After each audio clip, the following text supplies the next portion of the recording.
Today I want to talk to you about a topic that you've probably heard a lot about in the last few months. It's the social and emotional learning of our students, taking care of their social and emotional needs.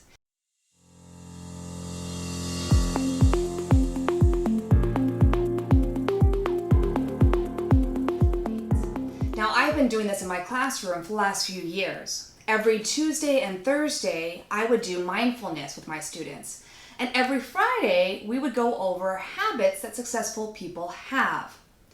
Now that we're on distance learning, though, it's gonna look a little different. So today, I want to give you 5 tips that I'm actually currently using with my own students to meet their social and emotional needs. Tip number 1, every Friday, I actually survey my students. I ask them how they're doing. I want to know how long it is taking them to accomplish their assignments, whether it's taking them 15 minutes, 20 minutes, 25, and so on. If they're finding their assignments difficult or easy or somewhere in between. But I also want to know how they're doing emotionally. So I have about 20 different emotions that they can pick from, and they can choose as many as they want, from being happy to bored to being overwhelmed, worried. My students fill out that, and then they also tell me why they chose those, and that's the most important part. I want to know why. Why are they feeling happy? Why are they feeling overwhelmed? Why are they feeling worried?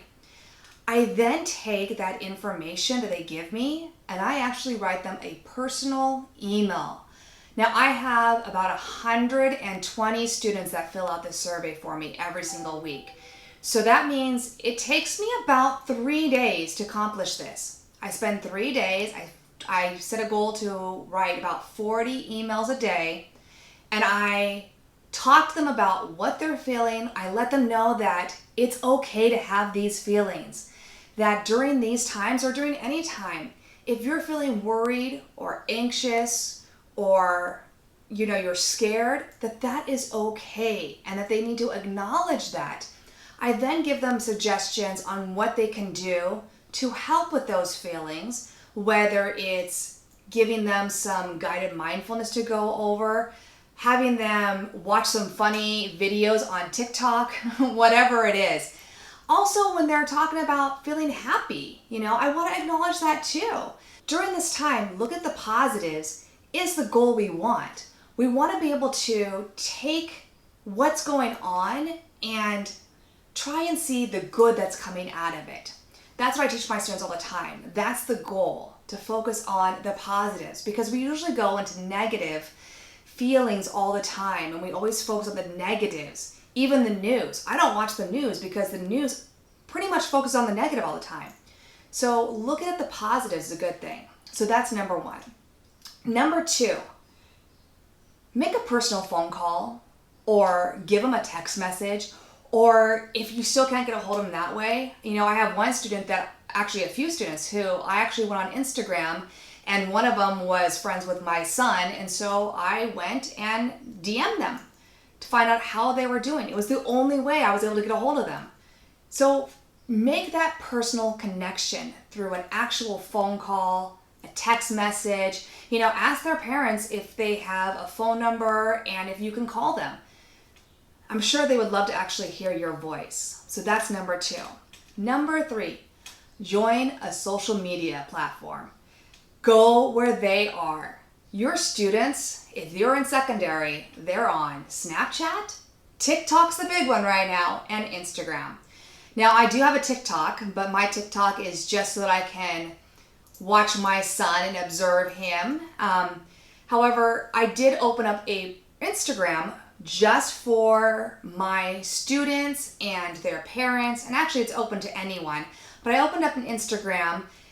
That way my students can go on there, they can get daily inspirational quotes, they can get habits of success stories, they can get guided mindfulness. I go on there live almost every single day. Last time I did it, we're doing a science experiment to talk about positive thoughts and negative thoughts, and if thoughts really do affect you at a cellular level. So we're doing a science experiment on that. I go on there and I give them mindfulness tips. Sometimes we'll do some breathing techniques. So going on there, it's a way for you to connect with your students, okay? So again, social media. The fourth one I want to talk about is during your Zoom check-ins or your Google Meets, whatever platform you're using to do your video lessons in, put some time in there for an actual check-in. I do a mood meter at the very first 5 minutes, and my students let me know their energy level, and they mix it with how they're feeling, and then it comes to a color, and that way I can see what color are they, and if there's a color, if one of the colors is where it's low energy and also negative feelings, well, that's going to put me in a little concerned spot right there. So I would be probably talking to the student after our meeting and just finding out more about what's going on, what's really happening in their life. So that would be a perfect thing to do, is to go on, give them a mood meter at the very beginning. Also, you can do a brain dump. The very first thing, before you do your actual lesson of the day that you're going to be doing with them, do a brain dump. Have them write down and spend 3 minutes, maybe 5 max, just writing down everything they're feeling. What they're thinking about, what concerns them, what makes them happy, just everything that's in their head at that particular time. After that, if students want to share, that's great. If not, that's okay also. The point is for them to get it out of their head onto a piece of paper. Because by getting it out of their head, now they're more ready to hear whatever it is you're going to be teaching them in that Zoom or Google Meet. So that's another way, is to talk to them and give them a chance to get it all out during a video.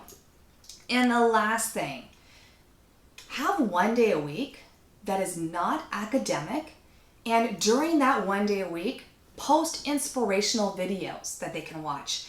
Maybe go on there and find a video on goal setting. Find a video on habits that successful people have. Find a video on guided mindfulness that they can do. Find a video of positive news, positive things that are happening during this time.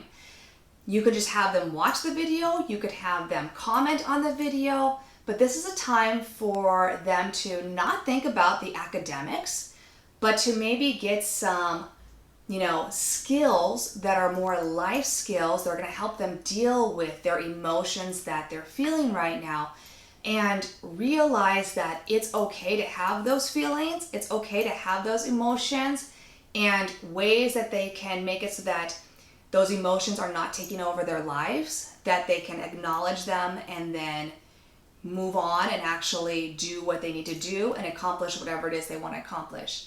So that's the 5 things that I am doing right now during distance learning to help meet the social and emotional needs of my students. If you have any other ideas, anything else that you're doing, I would love to hear about them in the comments below.